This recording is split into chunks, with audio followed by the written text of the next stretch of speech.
అన్ని జన్మలలోనూ మానవ జన్మ ఉత్తమమైనది, దుర్లభమైనది. జన్మలు మూడు రకాలు: దేవజన్మ, మానవ జన్మ, జంతు జన్మ. జన్మలు ఎలా వస్తాయి అంటే, మానవుడు తన జీవిత కాలంలో అనేక కర్మలు చేస్తుంటాడు. ఆ కర్మలకు ఫలితాలను అనుభవించాలి. వాటినే కర్మ ఫలాలు అంటారు. అనేక జన్మలలో చేసిన కర్మ ఫలాలు ఆ జీవుడితో పాటు ప్రయాణిస్తూ ఉంటాయి. అందులో అన్ని పుణ్యకర్మల ఫలాలు మాత్రమే పక్వానికి వచ్చినప్పుడు ఆ జీవుడు దేవలోకాలలో దేవ జన్మ ఎత్తుతాడు. అక్కడ ఆ కర్మ ఫలాల కారణంగా అనేక భోగాలను అనుభవిస్తాడు. అది భోగభూమి కాబట్టి అక్కడ అతడికి ఏ కర్మలు చేసే అధికారం లేదు. అందువల్ల పరమాత్మను అందుకోవడానికి తగిన కర్మలను ఆచరించే అవకాశం అక్కడ లేదు.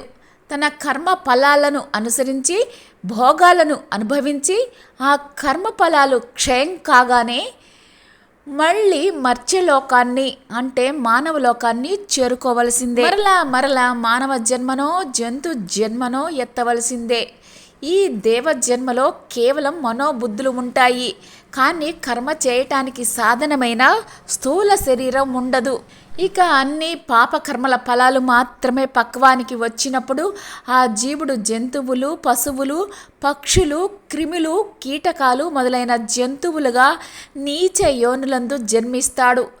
ఆ జన్మలలో ఆ కర్మ ఫలాల కారణంగా అనేక బాధలు, దుఃఖాలు అనుభవిస్తాడు, హింసించబడతాడు. జంతు జన్మలలో కర్మలు చేస్తున్నట్లు కనిపించినా ఆ కర్మలన్నీ బుద్ధిపరంగా ఆలోచించి చేసేవి కాదు, సొంతంగా నిర్ణయాలు తీసుకుని చేసేవి కాదు. కేవలం ప్రకృతి ప్రేరణలతోటి పరతంత్రంగా చేస్తాయి. ఈ జన్మలలో శరీరం, మనసు ఉంటాయి, కానీ బుద్ధి మాత్రం ఉండదు. కాబట్టి ఈ నీచ జన్మలలో కేవలం కర్మ ఫలాలు అనుభవించటమే కానీ పరమాత్మను అందుకోవటానికి తగిన జ్ఞానాన్ని పొందే అవకాశం లేదు. కాబట్టి భగవత్ సాక్షాత్కారానికి జంతు జన్మ ఉపయోగపడదు. ఇక పుణ్య పాప కర్మల ఫలాలు మిశ్రమంగా పక్వానికి వచ్చినప్పుడు ఆ జీవుడు మానవ జన్మ ఎత్తడం జరుగుతుంది.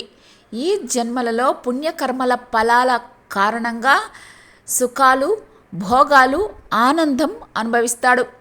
పాపకర్మ ఫలాల కారణంగా దుఃఖాలు, బాధలు అనుభవిస్తాడు. కొత్తగా కర్మలు చేసే అధికారం కూడా మానవ జన్మలో ఉంటుంది. శరీరం, మనసు, బుద్ధి మూడు ఉంటాయి.